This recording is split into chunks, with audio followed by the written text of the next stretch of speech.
Синдикатот бара владата да заземе став и да им се спротистави на компаниите кои најавија отпуштање на работници поради економската криза. Според синдикалистите, ваквите изјави ќе донесат социјален немир и ќе ја загрозат веќе кревката социјална состојба на работниците и граѓаните во државата.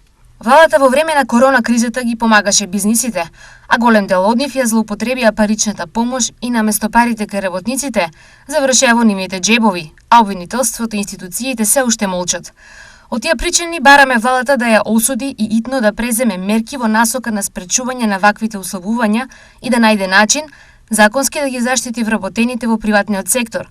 Посебно сега во ваква економска криза, особено поради тоа што бизнисот и газдите и во време на економската и енергетската криза направија милионски добивки, додека работниците едва и преживуваат. Наведува ССМ. Реакцијата на синдикатот доаѓа по вчерашната пресконференција на кризниот штаб на Стопанската комора, на која се побара итна помош од владата или ќе следува намалување на производството и отпуштање на работници.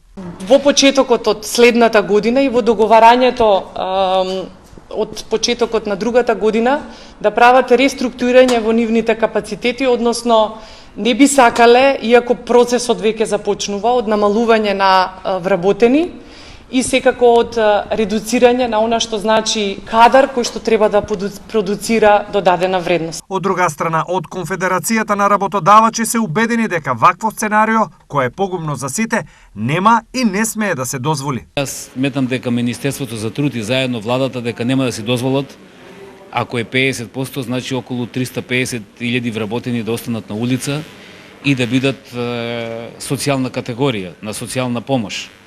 Тоа не може да си го дозволи државата, сметам дека не може ни самото стопанство да си го дозволи, бидејќи поголемиот дел од компаниите во Македонија се одржливи на долг рок